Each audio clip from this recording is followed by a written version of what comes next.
وآله وصحبه وسلم صلى الله على سيدنا محمد وآله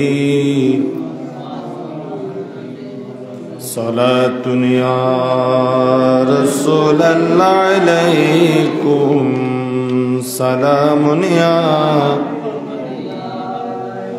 تو ہے سایہ نور کا ہر ادب ٹکڑا نور کا سایہ کا سایہ نہ ہوتا ہے نہ سایہ نور کا صلاۃ یا رسول اللہ علیکم باغ طیبہ میں سہانا پھول پھولا نور کا مست بو ہے بلبلی پڑھتی ہے کلمہ نور کا صلاۃ یا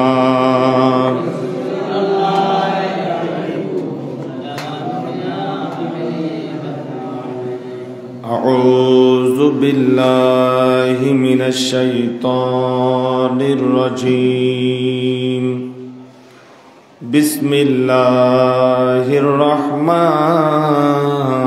الرحیم یا ایہا الذین آمنوا توبوا الی اللہ توبۃ نصوحا عسى ربكم أن يكفر عنكم سيئاتكم ويدخلكم جنات تجري من تحتها الأنهار يوم لا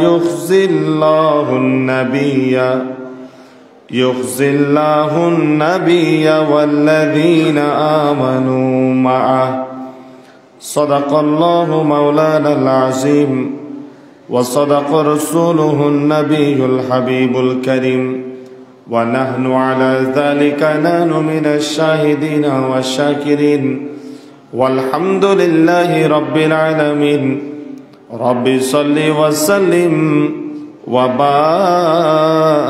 عليه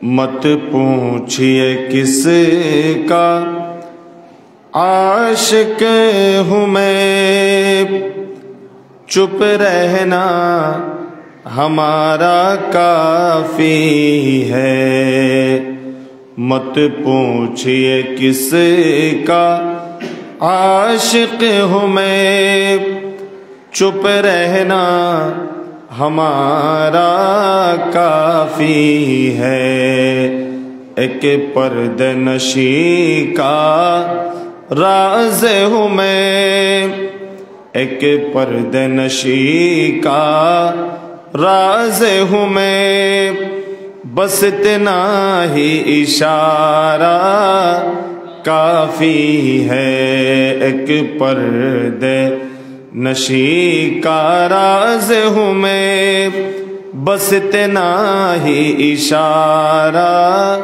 کافی ہے مت پوچھئے کس کا عاشق ہوں میں چپ رہنا ہمارا کافی ہے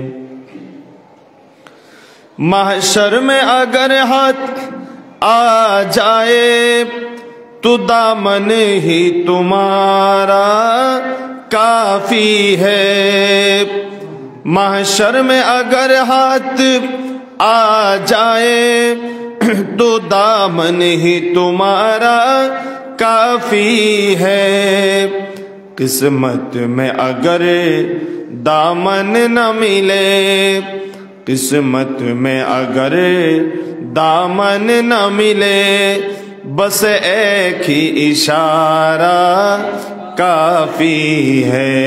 एक पर्दे नशी का राज हूँ मैं, बस इतना ही इशारा काफी है।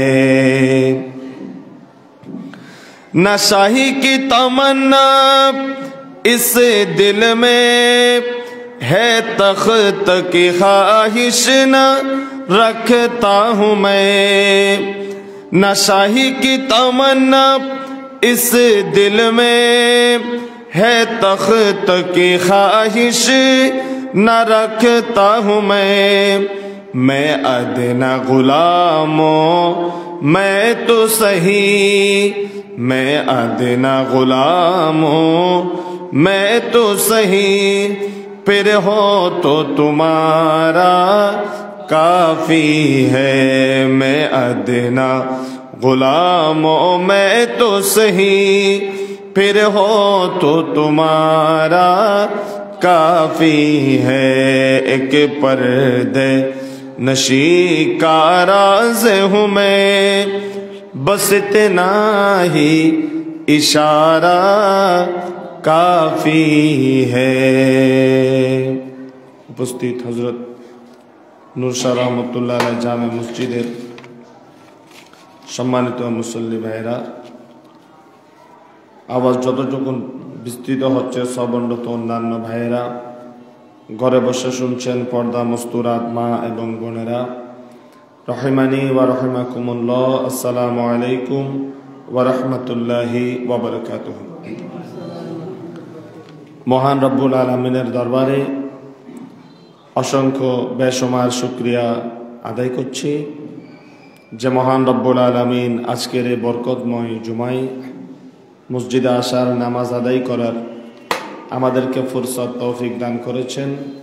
শুকরিয়া আদায়াতে সবাই বুলন্দ আওয়াজে বলি আলহামদুলিল্লাহ। সালাতু সালামের হাদিয়া পেশ করি রহমাতুল লিল আলামিন, শফিউল মুজনিবিন, সরওয়ারে কায়নাত, কামলিওয়ালা নবী মুহাম্মদুর রাসূলুল্লাহ সাল্লাল্লাহু আলাইহি ওয়াসাল্লামের নূরানি কদমে, যে নবীর ওসিলায় আল্লাহ তাআলা তার নিয়ামত আমাদের উপর পরিপূর্ণ করেছেন। রাসূল আল্লাহর পক্ষ থেকে বড় নিয়ামত, নিয়ামতে উজমা, নিয়ামতে কুবরা, শুকরিয়া আদায় করছি। আরেকটি বার বুলন্দ আওয়াজে বলি আলহামদুলিল্লাহ। আমি আপনাদের সম্মুখে বরকতময় কুরআনুল কারীমের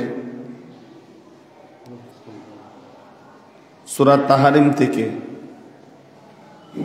৮ নম্বর আয়াতে কারিমা তেলাওয়াত করেছি।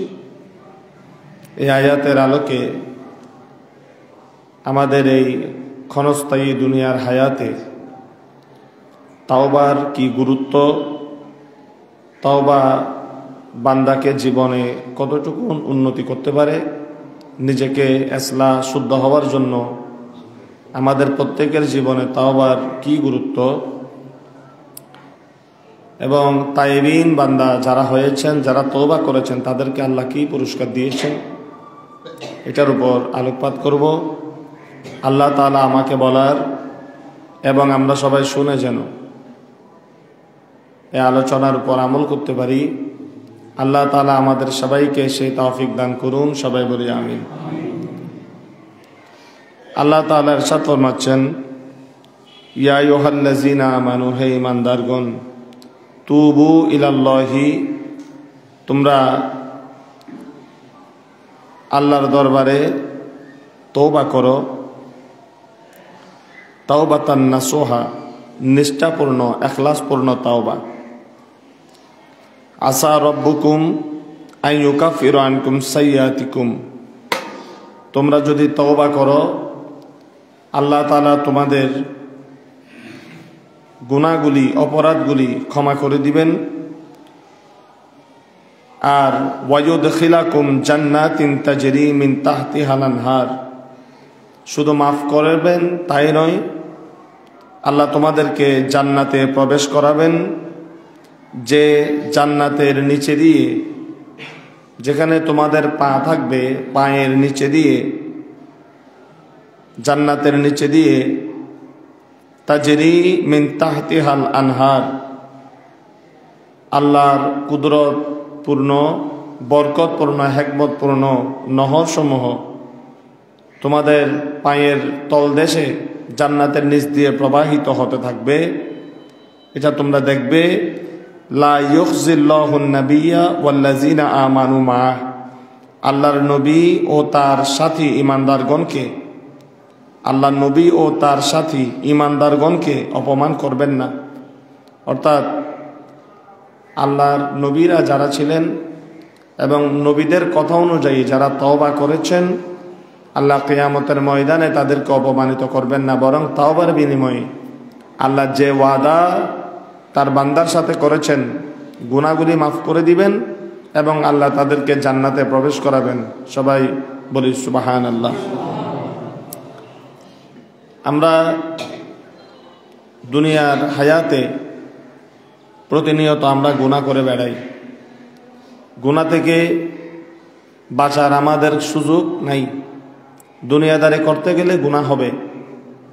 দুনিয়াতে ব্যবসা বাণিজ্য, চাকরি, পারিবারিক জীবন, হাট বাজার, মানুষের সাথে মুআমালা মুআশারা, শরীয়ত পালন করতে গিয়ে শয়তানের প্ররোচনায় পড়ে গুনাহ, এবং শরীয়ত পালন করতে গিয়ে যথাযথ পালন না করা, আল্লাহর হুকুম আহকাম যেভাবে পালন করা দরকার সেই হুকুম আহকাম পালন করতে গিয়ে সেখানে পদস্খলন, পদচ্যুত হওয়া, এগুলি সব খতা, অপরাধ, সব জনবন গুনার অন্তর্ভুক্ত। তো আল্লাহ তাআলা বান্দার উপর ইহসান করেছেন। আল্লাহ বলেন তোমরা গুনাহ করবে, গুনাহ হবে, কিন্তু গুনাহ করলেও আমি তোমাদের জন্য আমার বরকতময় একটা রহমতের ব্যবস্থা করেছি। গুনাহ করে তোমরা যদি আমি আল্লাহর কাছে তওবা করো, আল্লাহ বলেন আমি তোমাদের গুনাহগুলি আর তোমাদের আমলনামার মধ্যে রাখবো না। তওবার ওসিলায়, তওবার মাধ্যমে তোমাদের গুনাহগুলিকে আমি আল্লাহ মাফ করে দিব। আর গুনাহ মাফ করে তওবা করেছো এই জন্য আমি তোমাদেরকে জান্নাত দিব, যে জান্নাতের নিচ দিয়ে আমি আল্লাহ নহর, ঝর্ণা প্রবাহিত করেছি, যেগুলি তোমাদেরকে আনন্দ দিবে। বলুন সুবহানাল্লাহ। আল্লাহ তাআলা কুরআনুল কারীমের বিভিন্ন জায়গায় তওবার কথা বলেছেন এবং তওবাকারী বান্দাকে আল্লাহ বেশি ভালোবাসেন, মুহাব্বত করেন। রাসূল পাক সাল্লাল্লাহু আলাইহি ওয়াসাল্লাম ইরশাদ করেন, মান লাজিমাল ইস্তিগফার, যে ব্যক্তি সর্বদা আল্লাহর কাছে ক্ষমা চায়, মান লাজিমাল ইস্তিগফার, যে ব্যক্তি সকাল সন্ধ্যা 5 ওয়াক্ত নামাজে, রাত্রে ঘুমানোর সময় আল্লাহর কাছে শর্মিন্দা হয়, নিজেকে ছোট করে। কিছু তসবিহ পাঠ করনে ওয়ালা আছে যারা এমনি শুধু তসবিহ পড়ে, গোটা দিন পরে আস্তাগফিরুল্লাহ আস্তাগফিরুল্লাহ, আস্তাগফিরুল্লাহর অর্থ কিসে জানে না। গোটা দিন বলে আস্তাগফিরুল্লাহ রব্বি মিন কুল্লি যামবি ওয়া আতুবু ইলাইহি, গোটা দিন তসবিহ পড়ে, কিন্তু এই তসবির ইস্তিগফার তাকে কি মেসেজ দিচ্ছে, এটার অর্থ কি, এটা যতক্ষণ বোঝা যাবে না ততক্ষণ তসবিহ পাঠ করলে সওয়াব হবে, কিন্তু ওই তসবিহ দিয়ে নিজের জীবনের গুনাহ মাফ করা সম্ভব নয়। ইস্তিগফার তওবা হলো ওইটা, আল্লাহর কাছে ওই কথা জানান দেওয়া, নিজেকে আল্লাহর কাছে সারেন্ডার করা, যে আল্লাহ আমি আজকে গোটা দিন 24 ঘন্টায় প্রকাশ্য অপ্রকাশ্যে, জেনে না জেনে আমার গুনাহ হয়ে গেছে, আল্লাহ তুমি আমাকে মাফ করে দাও। এটা মনে মনে যদি খেয়াল করে, এটা তার জন্য বড় একটা তওবা হয়ে যাবে। সুবহানাল্লাহ। ওই একটা অনুশোচনা, মনে মনে ওই একটা চিন্তা চেতনা, গোটা দিন যে 1 লক্ষ বার তসবিহ পড়েছে, শুধু জবান তারাজ করেছে, সে সওয়াব পেল, কিন্তু তার তওবার পরিপূর্ণ মজা, তওবার পরিপূর্ণ বরকত সে পায় না। কিন্তু যে ব্যক্তি বুঝে শুনে এই কথা বলে ফেললো যে আল্লাহ আমি তওবা করছি, আমাকে তুমি মাফ করে দাও, আমার থেকে যেন আর গুনাহ সংগঠিত না হয়, গুনাহ থেকে তুমি আমাকে হেফাজত করো, যে ব্যক্তি একবার জবান দিয়ে অন্তর থেকে এটা বলতে পেরেছে, তার এই তওবা আপনার লক্ষ তসবিহ থেকেও আল্লাহর কাছে বেশি মকবুল হয়েছে, এবং তার তওবার ওসিলায় আল্লাহ তাকে বরকত মঞ্জিত করবেন। জন্য আল্লাহ রাসূল বলেন, মান লাজিমাল ইস্তিগফার, যে ব্যক্তি সর্বদা আল্লাহর কাছে ক্ষমা চায়, জাআলা আল্লাহু লাহু মিন কুল্লি দাইকিন মাখরাজান, বড় করে বলুন সুবহানাল্লাহ। আল্লাহ তার প্রত্যেক সংকীর্ণতা থেকে মুক্তির পথ বের করে দিবেন। ঋণগ্রস্ত আছেন, লক্ষ লক্ষ টাকা কর্জ আছে, আপনি যদি আল্লাহর কাছে বারবার নিজেকে শর্মিন্দা করেন, আল্লাহর কাছে তৌফিক চান, আল্লাহর কাছে ইস্তেগফার করেন, আল্লাহ বলেন তোমার ঋণ পরিশোধ করার রাস্তা আমি বের করে দিব। বিপদের মধ্যে আছেন, ইস্তেগফার করেন, এদিকে আস্তাগফিরুল্লাহ বলবেন, মন থেকে আল্লাহর কাছে নিজের গুনাহগুলি স্মরণ করবেন, আল্লাহর কাছে রহমতের দরজা তালাশ করবেন, নিয়ামতের দরজা তালাশ করবেন। এদিকে ইস্তেগফার হবে, এদিকে আল্লাহর উপর তাওয়াক্কুল করবেন। আল্লাহ বলেন আমি তার বিপদ আমি কাটিয়ে তাকে শান্তি হওয়ার জন্য পথ আমার পক্ষ থেকে বের করে দিব। আল্লাহ রাসূল বলেন, যারা ইস্তেগফারকে নিজের কাছে আবশ্যক করে নিয়েছে, জাআলাল্লাহু লাহু মিন কুল্লি দাইকিন মাখরাজা, যত ধরনের সংকীর্ণতা রয়েছে, যত ধরনের মুসিবত রয়েছে, যত ধরনের অসুবিধা রয়েছে, যত ধরনের সমস্যা রয়েছে, আপনি শেফার জন্য দরকার প্রত্যেকটা হার জায়গা আল্লাহ বলে আমি রহমতের দরজা তোমার জন্য খুলে দিব। একটা জিনিস লাগবে, সেটা হলো আমার কাছে তওবা করতে হবে। ওয়া মিন কুল্লি হাম্মিন ফারাজা, এই তো বলে দিল, প্রত্যেক চিন্তা থেকে আল্লাহ মুক্তি দিবেন। ওয়া মিন কুল্লি হাম্মিন ফারাজা, প্রত্যেক চিন্তা থেকে আল্লাহ কি দিবেন? মুক্তি দিবেন। ওয়া রাযাকাহু মিন হাইসু লা ইয়াহতাসিব, রাওয়াহু আবু দাউদ, আবু দাউদ শরীফের হাদিস। বলে আল্লাহ এমন রিজিক দিবে, এত টাকা পয়সা দিবে, এত ধন দৌলত দিবে, এত সন্তান সন্ততি দিবে, এমন রিজিক লা ইয়াহতাসিব, যেটা পাওয়ার জন্য সে কোনোদিন ধারণাও করে নাই। ওই ধরনের আজিম শান অকল্পনীয় রিজিক জমিনের মধ্যে আল্লাহ দান করবে যে ব্যক্তি তওবা করবে। আর জোরে বলবেন না? সবাই একসাথে বলেন। আজকে আমরা তওবা করতে জানি না, আমাদের তওবাগুলি শুদ্ধ হয় না বিধায় আমাদের জীবন পরিবর্তন হয় না। হযরত ওমর আল ফারুক রাদিয়াল্লাহু তাআলা আনহু আল্লাহ রাসূলকে হত্যা করার জন্য যখন তলোয়ার নিয়ে বের হলেন, রাস্তার মধ্যে শুনলেন বোন ভগ্নিপতি ইসলাম ধর্ম গ্রহণ করেছেন। ঘরের মধ্যে গিয়ে নিজের বোনকে পিটালেন, ভগ্নিপতিকে মারলেন। হঠাৎ করে অন্তরের মধ্যে বোনের জন্য মায়া সৃষ্টি হলো। জিজ্ঞাসা করলেন, এত পিটান পিটাইলাম, মুহাম্মদের ধর্মের ভিতরে কি আছে? কিসের জন্য তোমরা এত পাগল হয়েছো? দেখি সে কি বলে, আমাকে একটু শোনাও। খলিফা ওমর রাদিয়াল্লাহু তাআলা আনহুকে ওনার বোন সূরা তাওবার একটা আয়াত শোনালেন। কয়েকটা আয়াত যখন শুনলেন, খলিফা ওমরের অন্তর পরিবর্তন হয়ে গেল। তিনি বুঝতে পারলেন এটা দুনিয়ার সাধারণ মানুষের বানানো কোনো কালাম হতে পারে না। ওনারা তো সাহিত্যিক ছিলেন ওই সময়ে। এই কলব যখন পরিবর্তন হয়ে গেল, গেলেন আল্লাহ রসুলের দরবারের দিকে দেখার জন্য কি অবস্থা, ওখানে এরা কি করতেছে, মোহাম্মদ কি করে একটু দেখে আসি। এই খেয়ালে গেলেন, বের হলেন, অন্তর পরিবর্তন হয়ে গেছে। আল্লাহ রসুলের সামনে গিয়ে অনেক লম্বা ঘটনা, তলোয়ারটা আল্লাহ রসুলের কদমের মধ্যে রেখে দিলেন আর বললেন যে ইয়া রাসূলুল্লাহ, আমি ওমর ইবনুল খাত্তাব এসেছি, আপনি আমাকে কালিমা পড়ান, মুসলমানদের অন্তর্ভুক্ত করুন। সেদিন আল্লাহ রসুলের হাতে হাত রেখে হযরত ওমর আল ফারুক রাদিয়াল্লাহু তাআলা আনহু যে ইসলাম গ্রহণ করেছেন এবং আল্লাহর কাছে যে তওবা করেছেন, ইসলামের কালিমার মধ্য দিয়ে নিজের অতীতের জীবনের ওনার ভুলগুলি, ওনার থেকে প্রকাশ্য অপ্রকাশ্যে ভুল জিনিসগুলি যখন এই কালিমা পড়ে তওবার মাধ্যমে যখন আল্লাহর কাছে নিজেকে সঁপে দিলেন আমার নবীর হাতের মাধ্যমে, ওমর আল ফারুকের জীবন, আজকে যে লোকটা ইসলামের বাহিরে ছিলেন, ইসলামে কালিমা পড়ে ঢোকার সাথে সাথে আল্লাহ ওমর আল ফারুককে এত মর্যাদা দিয়েছেন এবং ওনার তওবাকে আল্লাহ এমনভাবে কবুল করেছেন। আল্লাহ রসুল বলতেছেন, ইন্নাল্লাহা ইয়ান্তিকু বিলিসানি ওমর, আমার আল্লাহ ওমরের জবান দিয়ে কথা বলেন।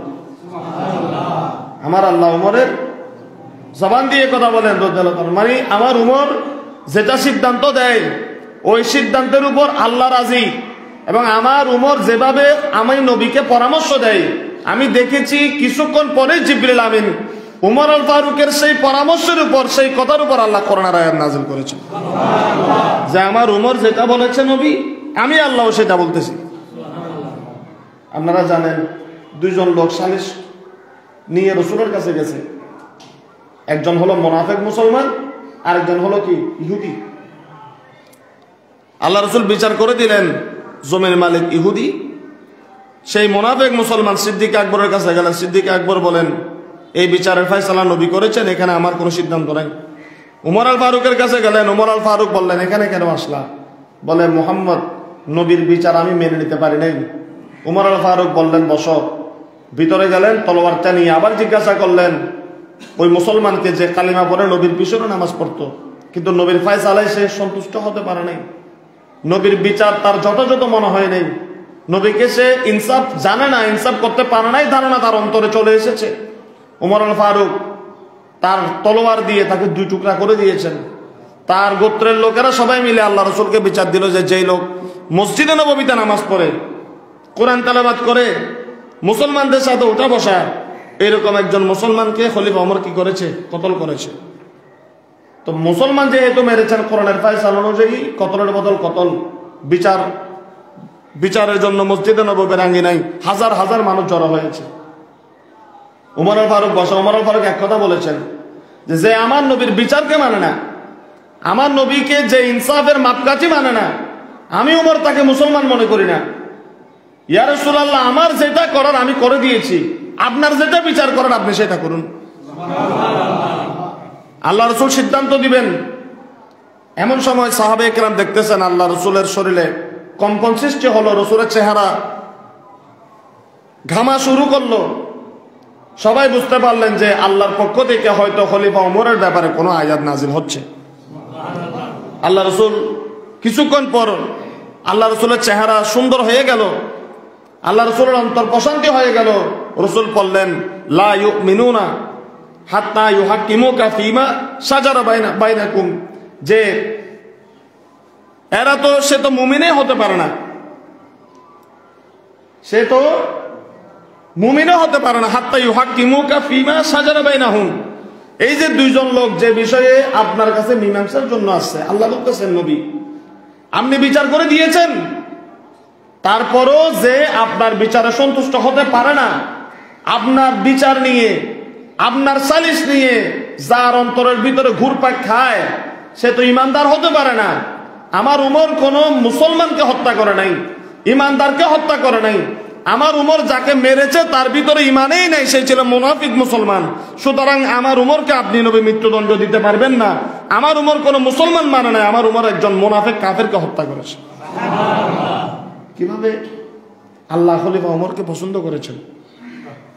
একটা তওবা, নিজের জীবনের ইসলাম ধর্ম গ্রহণের আগের জিন্দেগি থেকে অতীতের সবকিছু বাদ দিয়ে কালেমার দাওয়াত, কালিমা এটা একটা তওবা মাজাজি অর্থে। কালিমা এটা একটা কি? তওবা, যা আমি অতীতের সবকিছু বাদ দিয়ে লা ইলাহা ইল্লাল্লাহ মুহাম্মাদুর রাসূলুল্লাহ, এক আল্লাহর উপর ঈমান আনলাম এবং তার নবীর উপর আমি ঈমান আনলাম। একটা তওবা খলিফা ওমর আল ফারুককে আপনি দেখেন, এমন এটা তো একটা আয়াত বললাম, এরকম বহু আয়াতে কারিমা, বহু বিষয়ে ওমর আল ফারুককে আল্লাহ মর্যাদাবান করেছেন। কিসের মাধ্যমে? একটা তওবার মাধ্যমে। কিসের মাধ্যমে? একটা তওবা করেছে, একটা তওবা করেছে। হযরতে ইব্রাহিম বিন আদহাম রাদিয়াল্লাহু তাআলা, অনেক লম্বা কথা। শেষ পর্যন্ত একদিন যখন ঘুমাচ্ছেন, ছাদের উপর আওয়াজ হচ্ছে, খটখট আওয়াজ।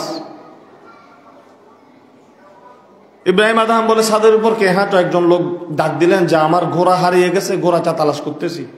ইব্রাহিম বিন আদহাম বলেন, তুমি কি পাগল হয়েছ? ঘোড়া কি ছাদের উপর উঠে? ছাদের মধ্যে ঘোড়া খুঁজতেছ? ঘোড়া ছাদের উপর কি ঘোড়া উঠে? তিনি সেখান থেকে আওয়াজ দিলেন, খুঁজে দেখতেছি আর কি। তো বলে, এটা তো বেকুবের কথা। বাদশা ইব্রাহিম আদহাম বলতে, বলকের বাদশা, তিনি বলতেছেন ছাদের উপর যেভাবে ঘোড়া পাওয়া যায় না, ঘোড়াকে তালাশ করলে ছাদের উপরে যেরকম কল্পনা এটা আসে না, এরকম রাজপ্রাসাদের মধ্যে শুয়ে, স্বর্ণের খাটিয়ে শুয়ে, দামি দামি কাপড় পোশাক পরে আল্লাহকে তালাশ করাও বোকামি। এগুলার মধ্যে ইব্রাহিম আল্লাহকে পাওয়া যায় না, কিন্তু তুমি ওই বোকামির ভিতরে বসে আছো, এটা বলে তিনি গায়েব হয়ে গেলেন। আওয়াজ আর আসতেছে না। পরের দিন ইব্রাহিম আদাহাম এটা ভুলে গেলেন। আবার ওনাকে স্মরণ করিয়ে দেওয়া হলো। রাজ্যের মধ্যে একজন লোক আসলেন, এসে বলতেছেন আমাকে এখানে থাকার একটু জায়গা দেন।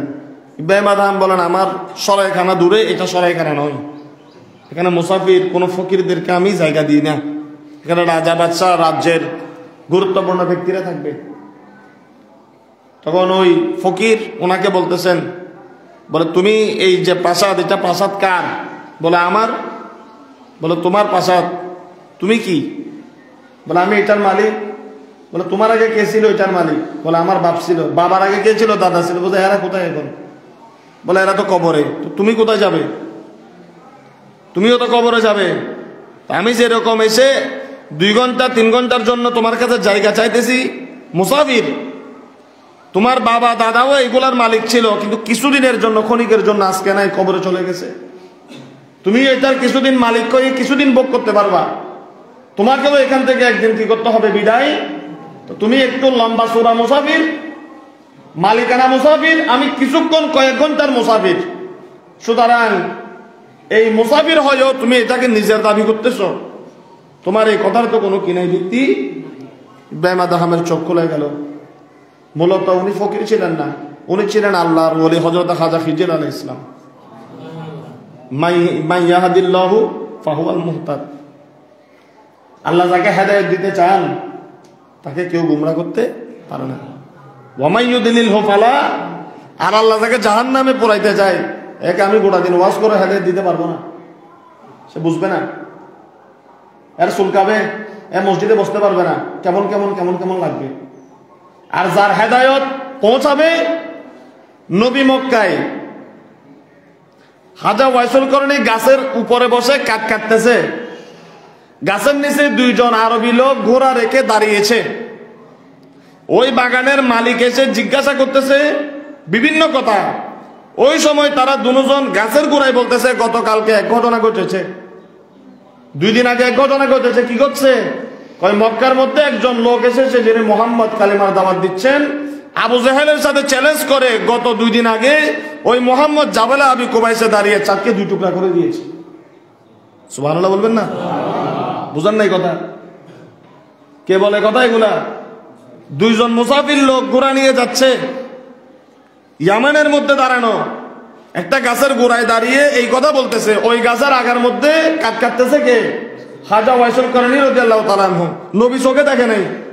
ইয়ামেন থেকে মক্কা শত শত মাইল দূরে। এই 2 জনের শুধু শুনছে যে মুহাম্মদ কালিমার দাওয়াত দিয়েছে, চাঁদকে 2 টুকরা করেছে। মক্কাতে গিয়ে নবীকে দেখে সামনে বসে ওযু করে কালিমা পড়ার গুরুত্ব মনে করে নাই, অতটুকু যায় নাই। শোনার সাথে সাথেই অন্তর দিয়ে বিশ্বাস করে নিয়েছে। এরা যা বলতেছে তা যদি সত্য হয়, আমি ওয়াইসুল করণী বিশ্বাস করলাম তিনিই প্রকৃত নবী, তিনিই চাঁদকে দ্বিগণ্ডিত করেছেন, ওনার ধর্ম সত্য। নবীর সাথে আর দেখা হয় নাই, নবীর সামনাসামনি ওয়াজ কানের ভিতরে হিলাইয়া ঢুকাইতে হয় নাই, নবীর পিছনে নামাজ পড়তে হয় নাই, আল্লাহ কবুল করেছেন। ওই যে মক্কায় ঘটনা ঘটেছে, ইয়ামানের মধ্যে একজন লোকের মুখে শুনেছে, আমার নবীর উপর ঈমান নিয়ে এসেছে। এমন ভাবে নবীকে মহব্বত করেছে, ঈমান এনেছে। নবী ইন্তেকালের পর সেই মহব্বতের নাজরানা দেওয়ার জন্য জলিল কদর সাহাবী উমর আল ফারুককে পাঠিয়েছেন, মাওলা আলীকে পাঠিয়েছেন ওয়াইসুল করণীর মহব্বতের জাযা নবীর জুব্বা শরীফ দেওয়ার জন্য। দায় গোড়া দিন হইল নুয়া বাংলার হতে কি হয় হতে, এটা আমার হাতে নেই। মাই ইয়াহদিল্লাহু ফাহুয়াল ওয়া মাই ইউদ্লিলহু ফালা হাদিয়া। যার হেদায়েত হবে না, গোড়া দিন কোরআন শরীফ পৃষ্ঠা গুলি খাবাই দিলেও সিলির মতো হজম হবে না।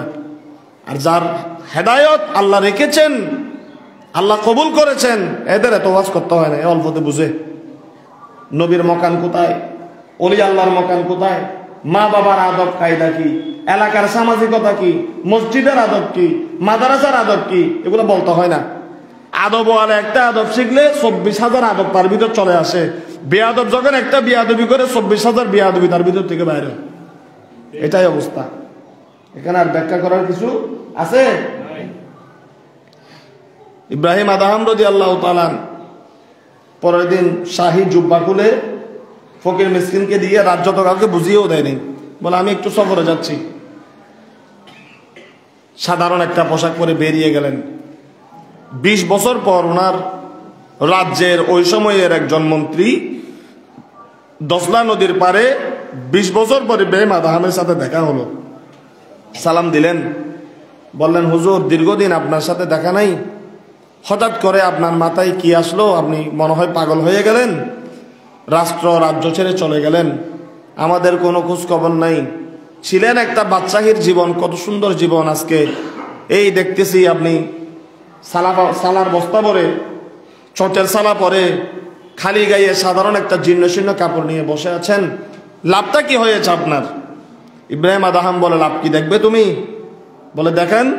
তখন তিনি ওনার ওই যে চটের যেই সালার কাপড় সেলাই করতেছিলেন, সুইটা হাত থেকে সাগরে নিক্ষেপ করলেন এবং ডাক দিলেন যে হে সাগরের মাছ, তোমাদের সাগরে আমার একটা সুই পড়েছে, আমার সুইটা আমাকে ফেরত দাও। এগুলো কি দামের কথা? মুহূর্তের মধ্যে হাজার হাজার মাছ স্বর্ণের একটা একটা সুই মুখের মধ্যে নিয়ে ওনার সামনে চলে আসলেন। আল্লাহ পরীক্ষা করতেছেন, নিয়ামত দিচ্ছেন। আমরা হলে কি বলতাম? আমরা বলতাম খাদেমদেরকে সুইগুলা মুখ থেকে, মাছের মুখ থেকে স্বর্ণগুলা নিয়ে ওজন দিয়ে বিক্রি করে টাকাগুলো নিয়ে আসো। বুঝলেন নাই? আমরা তো টাকার পাগল, টাকার জন্য দরবার বিক্রি করি, ওলি আল্লাহর মাজার বিক্রি করি, বিক্রি করতে করতে আর কিছু নাই। এগুলা বললে কত অন্যদিকে চলে যাবে। কোথায় গিয়ে সহজে ইসলাম চর্চা করবেন? বহু কথা। সঠিক কোরআন সুন্নাহর খেদমত, সব কিছুর ভিতরে দেখতেছি লৌকিকতা, সব কিছুর ভিতরে লৌকিকতা। লোকে দেখুক বাবা দিক, এটা ছাড়া প্রকৃত কোরআন সুন্নাহর কোন খেদমত আমাদের ভিতরে নাই। আগে এত টাকা পয়সা ছিল না মুসলমানদের কাছে, মুসলমানরা খেদমত আঞ্জাম দিতে পারে নাই। এখন টাকা আছে, টাকাগুলা কিন্তু যথাযথভাবে কি হয় না, সুন্দরভাবে খরচ করিও না। ওই চিন্তা চেতনায় আমরা নাইও, ওই চিন্তা ভাবনায় আমরা নাইও। এমনি নামে মাদ্রাসা কিছু খুলে রাখছি, এতিমখানা, ফোলাফাইন দেখলে বোঝা যায় এতিমখানার অবস্থা কি। ওই এতিমখানা বানাইছে কেন জানেননি? ওই আমার মুরিদের টাকা পয়সাগুলো যেন বাইরে না যায়। আমি যদি একটা এতিমখানা খুলতে পারি, টাকাগুলো কোথায় আসবে? বাজেটে এতিমখানা আছে, এটা দেখো শোনা বাইরে কাটে। তো মাদ্রাসা খুলছে এতিমখানা নাম দিয়া, ওই জাকাত ফিতরার টাকাগুলো বাইরে না যাওয়ার জন্য। কিন্তু টাকা যেগুলো আছে ওইগুলা দিয়ে যদি প্রত্যেক দরবার সঠিকভাবে যদি পরিচর্যা করে এতিমখানাকে, ওই এতিমখানা থেকে প্রতি বছরে বছরে এক একজন গাছালিয়া জামান বের হবে, যদি ওভাবে ট্রিটমেন্ট দেয় ছেলেদেরকে। এতিমখানা বানিয়ে রাখে কেন?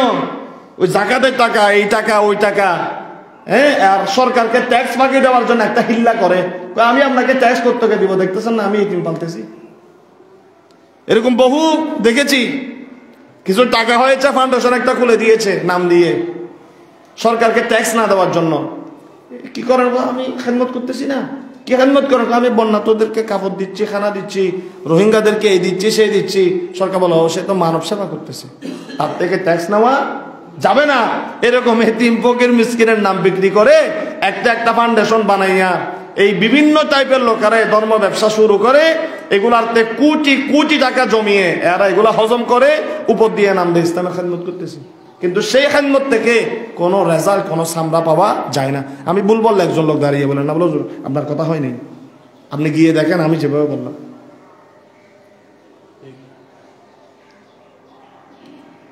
সুতরাং স্থায়ী খেদমত করতে হবে, স্থায়ী ট্রিটমেন্ট দিতে হবে।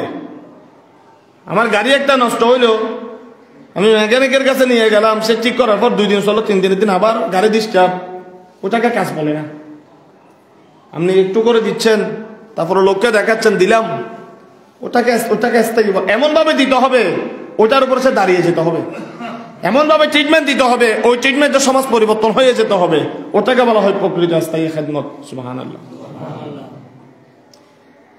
তো ইব্রাহিম আদহাম বলেন, আমার স্বর্ণের সুই লাগবে না, আমি যেটা ফালাইছি, আমার যেটা লোহার সুই, ওই লোহার সুই এনে দাও। একটা ছোট মাছ মুখের মধ্যে করে হুজুরের হাত থেকে ফেলে দেওয়া সেই সুইটা ওনাকে এনে দিলেন। এবং তখন তিনি বলতেছেন যে শোনো, 20 বছর আগে ছিলাম এক জগতের বাচ্চা, ছোট্ট একটা রাষ্ট্রের বাচ্চা, আর আজকে 20 বছর তামাম জাহানের মালিকের কদমের যখন আমি ইব্রাহিম আদহাম গোলাম হয়ে গেছি, আমার আল্লাহর কদমে যখন আমি নিজেকে সঁপে দিয়েছি, তখন আমি আর ছোট ক্ষুদ্র শুধু একটা রাষ্ট্রের বাদশাহীর মধ্যে সীমাবদ্ধ নই, তামাম জাহানের মধ্যে আমার কদম যেখানে পড়বে তামাম জাহানকে আল্লাহ আমার অনুকূলে করে দিয়েছেন।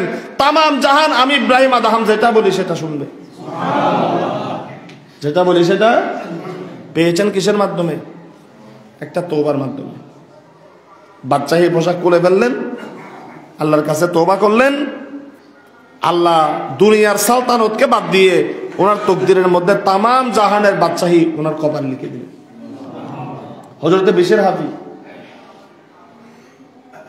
তিনি মদের দোকানে সময় কাটাতেন। এক সময় একদিন রাত্রে একটা আরবি লেখা পায়ের কিনারার মধ্যে পেলেন, সেটা তুলে চুমা দিয়ে পকেটে নিলেন। সেই কাগজ নিয়ে আলমারির থাকের মধ্যে রাখলেন। এক রাওয়ায়াতে এসে খাবের মধ্যে আল্লাহর দিদার ওনার নসিব হয়েছে, স্বপ্নে তিনি আল্লাহকে দেখেছেন এবং আল্লাহ বলতেছেন, এই বিশর হাফি যাও, আমি আল্লাহর নামকে তুমি তাজিম করেছো, ইজ্জত করেছো, আমি আল্লাহ তোমার অতীতের গুনাহগুলি মাফ করে দিলাম। আল্লাহ যদি মাফ করে দেয়, আমি কি আল্লাহর কাছে কৈফিয়ত চাইতে পারবো? ওই সুযোগ তো আমাদের নাই। আর আমল করার পরেও আপনি যদি আল্লাহকে বলেন, আল্লাহ আমার এতগুলি আমল, আল্লাহ আপনি আমাকে জান্নাত দিচ্ছেন না কেন? আল্লাহ যদি বলে আমার মন চাইছে আমি জান্নাত দিব না, জাহান্নামে যা। এটাই কোরআনের আয়াত, এভাবেই যে আল্লাহ চাইলে আযাব দিতে পারেন, চাইলে কি দিতে পারেন? শাস্তি দিতে পারেন। এটা আল্লাহর এখতিয়ার। আমল করে জান্নাত পাবেন, দিতেই হবে, ওই ধরনের শর্ত আল্লাহর কাছে কি করা যাবে না, যুক্ত করা যাবে না, যাবে না। অতঃপর বিশর হাফি ফজর বেলায় এই কুদরত দেখে অন্তর পরিবর্তন হয়ে গেল। ফজরের নামাজে আল্লাহর দরবারে তওবা করে সে এলাকা ত্যাগ করলেন। এক নাগারে 22 বছর। কয় বছর? জঙ্গলে ঢুকছে যে 22 বছর কেউ বিশর হাফিকে দেখে নাই। হায়াত পেয়েছেন লম্বা প্রায় 90 মতো। সেই জঙ্গল থেকে বের হলেন, পা ছিল খালি। পা ছিল কি? খালি। খালি পায়ে হাঁটতেন তিনি, বাগদাদের জমিনে ঘুরে বেড়াতেন। এবং উনার থেকে এলেম হাসিল করার জন্য ইমাম মালিক রহমতুল্লাহ আলাইহি ওনার পিছনে গিয়ে, ইমাম আহমদ ইবনে হাম্বল ওনার পিছনে গিয়ে বসতেন। ইমাম আহমদ ইবনে হাম্বল যার কলবের মধ্যে 10 লক্ষ হাদিস মুখস্থ ছিল, এমন লোক আহমদ ইবনে হাম্বলের মজলিসে গিয়ে পিছনে বসে থাকতেন। ওনার শেখ ছিলেন হযরতে বিশর হাফি রাদিয়াল্লাহু তাআলা।